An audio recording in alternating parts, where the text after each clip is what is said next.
Listo. Bueno, entonces, como corresponde, vamos a continuar conversando un poquito sobre los ciclos de potencia de gas.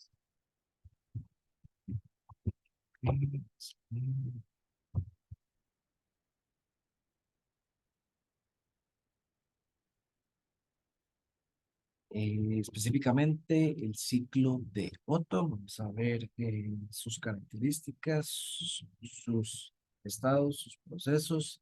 Igualmente para el ciclo de Diesel, Stirling, Ericsson y Variety. Los cinco principales eh, ciclos termodinámicos que vamos a estudiar en esta clase. Eh, donde vamos a comenzar hablando un poquito sobre las cuatro etapas que conforman el ciclo de Otto, que es un ciclo encendido por chispa, ¿verdad? La chispa va a ser producida por una bujía. Entonces, este señor Nicolaus Otto, en 1876, alemán, construyó la primera máquina de cuatro tiempos exitosa, ¿verdad? Tuvo su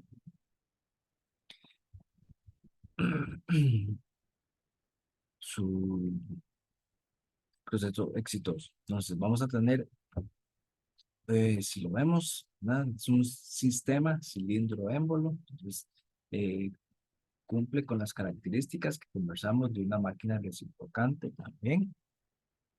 Entonces, de ahí, por eso fue que vimos inicialmente también las partes de esta máquina reciprocante, ¿verdad? Puntos medio superior, el punto muerto inferior, la carrera, el cilindro, el émbolo, las válvulas de escape, etcétera, etcétera. Entonces, en la primera etapa vamos a tener la etapa de la admisión, donde el pistón baja y entra combustible a la válvula de admisión, a través de la válvula de admisión.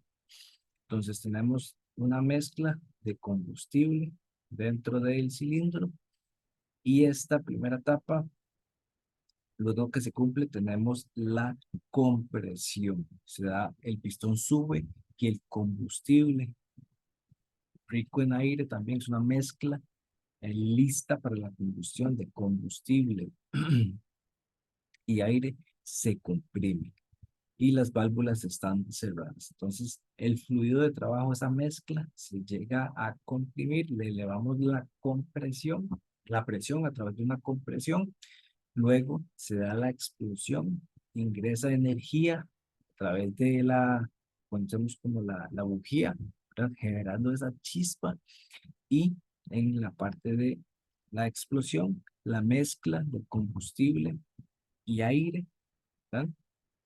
Que es lo que necesitamos para formar una llama, explota. Como las válvulas están cerradas, el pistón, el único camino que tiene es bajar. Y por último, se va a abrir la válvula de escape, porque después de la explosión, lo que quedan son los gases productos de la combustión, ¿verdad? Se abre la válvula de escape y se expulsan esos gases por la carrera hacia arriba, donde el pistón empuja, termina de empujar esos gases hacia el exterior. Entonces, primero ingresa la mezcla de combustible y aire, se comprime esa mezcla, se enciende esa mezcla, ¿verdad? Y luego se extraen los gases de la combustión, ¿verdad? Todos estos procesos, el émbolo en la admisión se mantiene abajo, en la compresión arranca camino hacia arriba, en la expansión o explosión arranca camino hacia abajo y luego para sacar los gases de la combustión arranca camino hacia arriba. Entonces, está en ese movimiento lineal hacia arriba y hacia abajo. Estos serían los procesos que se dan en el ciclo de Otto. Entonces, ahora eso entendiendo cómo trabajaría un motor con encendido por chispa. Ahora, vamos a reducir toda esta información a cuatro procesos principales o a cuatro estados con cuatro procesos principales. donde podemos ver de 1 a 2 simplemente como una compresión isentrópica. Entonces, si nos ubicamos en una gráfica de temperatura contra entropía, ya sabemos que en isentrópica no varía la entropía. Entonces, de 1 a 2, el único camino que queda, como no variemos la entropía, subimos, aumentamos la temperatura. ¿Por qué? También porque sabemos que es una compresión. Tener menos espacio, las partículas comienzan a vibrar y se da un aumento de temperatura. Entonces, de 1 a 2, aumentamos la temperatura. A la izquierda tenemos el ciclo de combustión real que se da, donde tenemos acá la compresión, la primera compresión, hasta llegar al punto de ignición. Entonces, de 2 a 3 tenemos el ingreso de calor. Es donde la bujía genera la chispa y enciende la mezcla de combustible y aire. Y la enciende estando el pistón arriba. Entonces, a volumen constante, el encendido se da cuando tenemos, ¿verdad?, el pistón en lo más alto. Se da esa explosión, ¿ok? Ingresó ese calor en un segundo y pasamos de 2 a 3 de una temperatura media a la temperatura más alta del ciclo a volumen constante. ¿Ok? Eso pasamos realmente, si lo vemos en el ciclo real, pasaremos de la ignición al final de la combustión, donde se liberó toda la energía del combustible o se quemó todo el combustible, viéndolo en una gráfica ideal como una entrada de calor. Luego se da la expansión de 3 a 4, una expansión isentrópica, ¿verdad? De 3 a 4, expansión isentrópica, donde baja, aumentamos el volumen dentro del cilindro, baja la presión, bajamos la presión y también baja la temperatura, ¿verdad? No baja hasta lo mínimo porque todavía están dentro los gases calientes, ¿verdad? El gas producto de la combustión y se encuentra a una temperatura alta, no una temperatura, perdón, no a la temperatura máxima, pero sí a una temperatura alta media, ¿verdad? Superior a la temperatura en el estado 2 y a la temperatura en el estado 1. ¿Ok? Luego se hace el rechazo de calor, o sea, se abre la válvula que da paso a esos gases residuales al exterior, ¿verdad? Salen esos gases, realmente estarían saliendo los gases por acá y se abre la válvula, se cierra la válvula de los gases de escape y se abre la válvula de combustible nuevamente, se llena de combustible y se vuelven a comprimir y comienza el ciclo. ¿Ok? Entonces tenemos una compresión para el ciclo de Otto, una compresión isentrópica de 1 a 2, de 2 a 3 a volumen constante, ingresa calor, de 3 a 4 se da la expansión isentrópica y de 4 a 1 igualmente a volumen constante se hace rechazo de calor. ¿Ok? Entonces para el ciclo de Otto hay que tener claro que siempre se va a cumplir esta gráfica de temperatura contra entropía. ¿Ok? Esas gráficas que damos no van a cambiar como si tuviéramos un ejemplo, por ejemplo, que vimos anteriormente de aire estándar. Entonces, la gráfica que teníamos aquí a la izquierda es la gráfica de presión contra volumen real que se estaría dando en este proceso de admisión, compresión, explosión y escape, que se da dentro de una máquina de encendido con chispa. Y esta gráfica, ¿verdad?, la vamos a transformar en una gráfica simple de 4 procesos termodinámicos en función de la presión y el volumen. Entonces podemos ver de 1 a 2, estamos en el volumen inicial 1, terminamos en el volumen 2, es una compresión, por lo tanto el volumen 1 es mayor al volumen 2, nos movemos hacia la izquierda para buscar un número menor, ¿ok? Y aumentamos la presión, entonces el punto lo subimos. Punto número 2, donde está ubicado el estado 2, ¿verdad? Lo movemos a la izquierda y lo subimos. Disminuye el volumen, aumenta la presión. De 2 a 3 se da la adición de calor a volumen constante. Por eso el volumen en el estado 2 es igual al volumen en el estado 3. De 2 a 3 se añade calor a volumen constante. De 3, del estado 3 al estado 4 se da la expansión. Pasamos del volumen, del menor volumen posible al mayor volumen. Otra vez, del estado 3 al estado 4. ¿Ok? Se da la expansión isentrópica. No varía la entropía, disminuye la presión y aumenta el volumen. Y por último, de 4 a 1 se da el rechazo de calor a volumen constante. Entonces, el émbolo se mantiene abajo y se dejan salir realmente los gases de escape. Y acá lo vemos en nuestra gráfica ideal como una salida de calor. ¿Ok? Y la temperatura baja hasta la menor temperatura que se da en el ciclo. Entonces, de aquí si nos piden, por ejemplo, ¿cuál es la temperatura mayor del ciclo? Sería T3. ¿Cuál es la temperatura menor? T1. Igualmente la presión. ¿Cuál sería la presión mayor? Sería la mayor presión que se da en el ciclo de Otto, es en el estado 3. La menor presión es en el estado 1. El volumen mayor se da en el estado 4 y el estado 1, que es el mismo. El menor valor de volumen se da en el estado 2 o en el estado 3, ¿verdad? Que si encontramos el volumen del estado 3, ya sabemos cuál es el volumen menor para un ciclo de Otto. O que sí, y sabemos que por definición es igual al volumen en el estado 2. ¿Ok?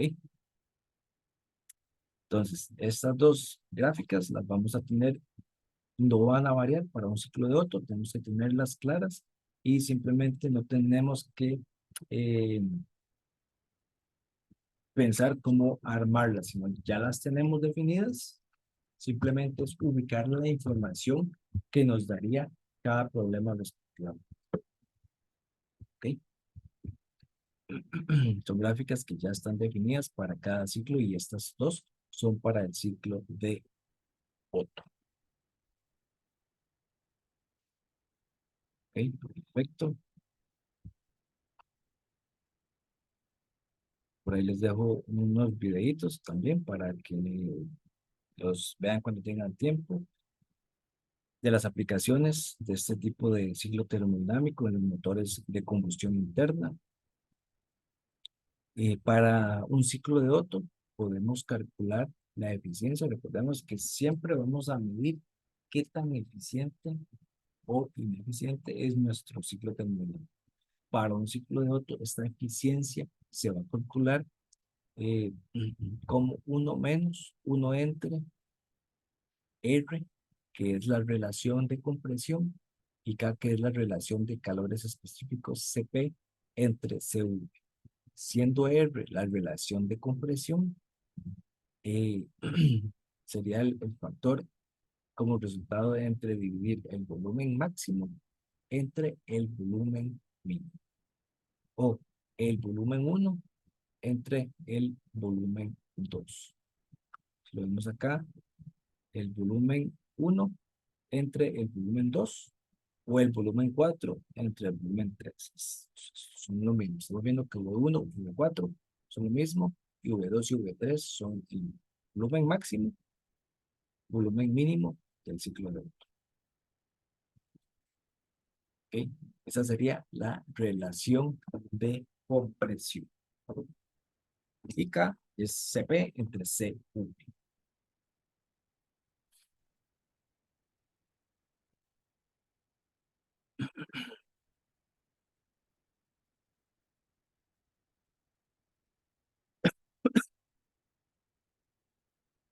Tenemos gráficas también que nos ayudan a seleccionar las relaciones de compresiones en función de el K o la relación de calores específicos y podríamos estimar cuál sería la eficiencia si utilizamos, por ejemplo, una relación de compresión de 6, subimos una línea vertical, chocamos contra la curva. Si tuviéramos un K igual a 1.667, trazamos una línea horizontal y quiere decir que tendríamos una eficiencia, si utilizo una relación de compresión de 6 y un K de 1,667, una eficiencia más o menos de 0.7. ¿Ok? Entonces, eh, podríamos estimar en función de cuánta eficiencia buscamos, qué relación de compresión utilizamos y qué relaciones de calores específicas también podríamos utilizar. Acá el libro también nos recomienda las relaciones de compresión típicas para motores de gasolina que estén entre 7 y 10 para tener este rango de eficiencias entre 0.5 y 0.6 más o menos, que son eficiencias altas sin comprometer, sin tener que llegar a utilizar temperaturas excesivamente altas, materiales caros, etcétera, etcétera. Entonces ya se ha encontrado que estas es las relaciones de compresiones típicas más utilizadas, al menos, para diseñar motores de gasolina, que se encuentran entre 7 y 10, ¿verdad? Que no es la norma, sino son recomendaciones que podemos encontrar. ¿Ok? Buscando siempre una eficiencia aceptable para nuestra máquina que trabaja con el ciclo de Otto.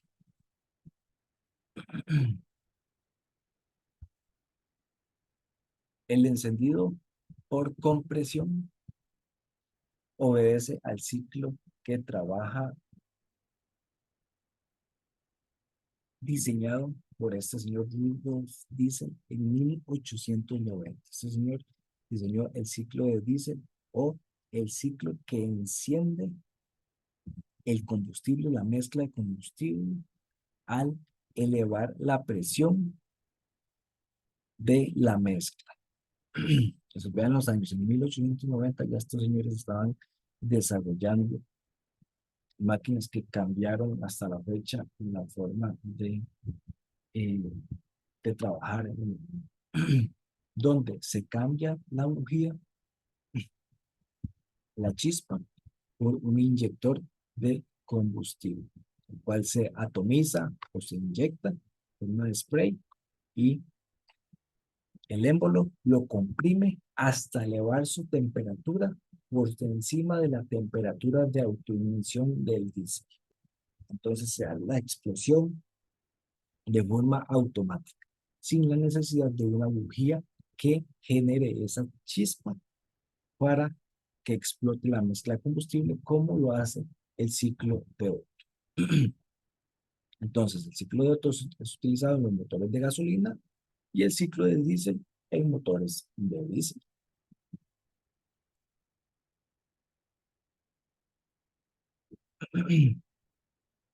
En estos motores de encendido por compresión, el aire se va a comprimir hasta una temperatura, una tendencia que es superior a la temperatura de autoignición de la mezcla de combustible. Y la combustión inicial al contacto con el combustible se inyecta dentro del aire caliente. Entonces la ignición comienza de forma instantánea o sólida al elevar la temperatura por encima de la temperatura de autoignición de la mezcla. Entonces vamos a analizar las gráficas, ¿cuál? De temperatura versus entropía y presión versus volumen de el ciclo de Diésel. Entonces comenzamos con una compresión isentrópica, ¿verdad? Al comprimir, pasamos del estado 1 al estado 2 ¿verdad? Con la misma entropía, elevando la temperatura. Entonces, acá en la gráfica de presión y volumen, se da la compresión. Estamos en la parte baja de la carrera del émbolo, ¿verdad? Estamos con todo el volumen disponible. Comenzamos la compresión isentrópica. Entonces, comenzamos a apretar la mezcla de forma isentrópica hasta llegar a la presión máxima, ¿verdad? Que sería en el estado 2 y en el estado 3, que es la misma. Al llegar a esa presión de 1 y estar en 2, elevamos la temperatura y elevamos la presión. Luego de 2 a 3 se da la adición de calor a presión constante. Entonces acá es donde se llega a la temperatura de autoignición y explota la mezcla.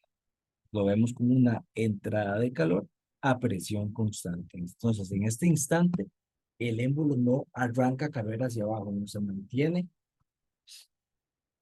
Perdón, si arranca carrera, aumenta el volumen, pero manteniendo la presión hasta el estado 3, hasta acabar la combustión. ¿Ok? Pero no completa la carrera hasta el estado 1. Luego tenemos de 3 a 4 la expansión isentrópica. Se termina ahora sí la expansión. Entonces pasamos de un volumen intermedio 3 hasta el volumen máximo, ya te cumple la carrera, el émbolo hasta abajo. Pasamos de 3 a 4 con una expansión isentrópica, donde la temperatura no baja hasta la temperatura mínima del ciclo y tampoco no baja hasta la presión mínima del ciclo. Si lo vemos acá en el estado 4, donde termina la carrera. ¿Y qué queda dentro del cilindro? Los gases calientes propios de la combustión que hay que sacar y eliminar, ¿verdad? Es ahí donde el émbolo igual permanece abajo, no hay diferencia de 4 a 1 en el volumen, se mantiene el volumen máximo, pero se hace rechazo de calor. Entonces, esos gases calientes salen, lo vemos como un rechazo de calor, una salida de calor del proceso de 4 a 1 a volumen constante. Y cerramos el ciclo de diésel, comenzando con una compresión isentrópica, una adición de calor, una expansión isentrópica y un rechazo de calor a volumen constante. ¿Ok? Así veríamos el proceso de un motor por compresión. El ciclo de diésel. Veamos la apertura del diésel, se comprime, la apertura del aire, perdón, se le inyecta combustible, acá se le inyecta combustible, se comprime y explota. Se sale el humo y comienza el ciclo. Aquí podemos ver según los colores, estamos en compresión, estamos en explosión, extracción, ingresa aire, otra vez compresión, explosión, salen los gases de combustión, se inyecta aire nuevo, se mezcla con la, con el spray del combustible y aquí podemos ver cómo se da el proceso de encendido por chispas dentro de un motor real de posiblemente un carro. Ingresa aire, ingresa aire, se rocía y se comprime, se enciende y se expulsa el gas caliente.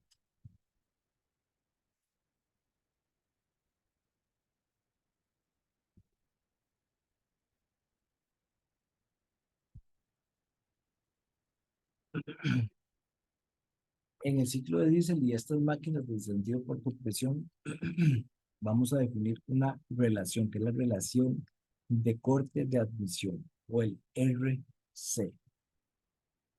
Esta relación se va a calcular como la relación entre volúmenes del cilindro antes y después del proceso de combustión. Entonces, si lo vemos en una ecuación, la relación de corte RC la vamos a calcular como el volumen del estado 3 entre el volumen del estado 2. Es la relación que existe entre estos volúmenes, que es el volumen V2, tenemos que hacer volumen mínimo, y V3, que es un volumen intermedio que vamos a calcular para encontrar esta relación de corte de admisión.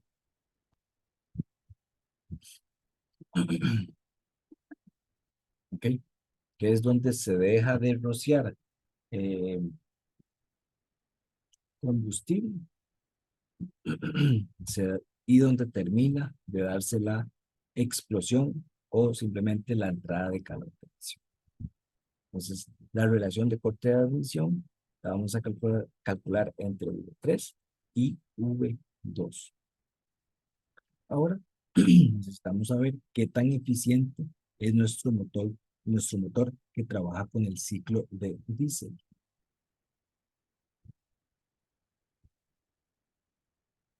Y la vamos a calcular como, perdón, 1 menos 1 entre relación de compresión elevado a la K menos 1, perdón, multiplicado por la relación de corte de admisión RC elevado a la K menos 1, dividido entre K por RC menos 1, siendo R la relación de compresión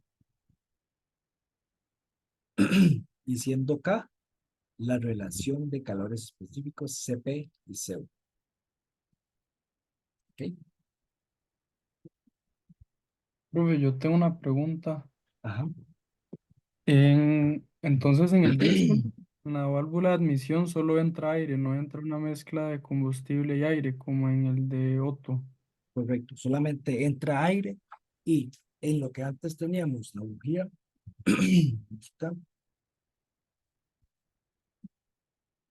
en lo que antes teníamos la bujía, en lugar de tener la bujía, tenemos la válvula de inyección, donde acá está en azul y se rocía el, el diésel. Se rocía el diésel dentro del aire que ya se está comprimiendo, se eleva la temperatura y esa mezcla se genera la autoignición sin necesidad de una bujía.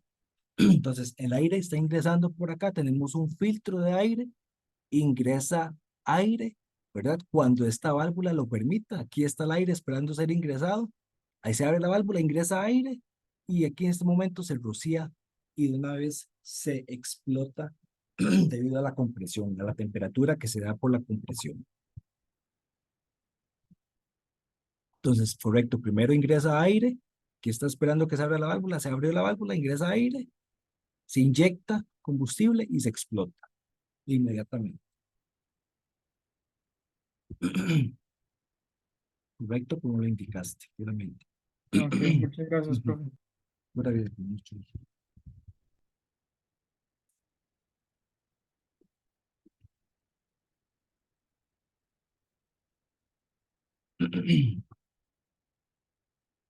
¿Ok? Y para el ciclo de diésel, también tenemos las relaciones de compresiones típicas, ¿verdad? Tenemos relaciones más grandes, entre 12 y 22 o 23, las relaciones de compresión.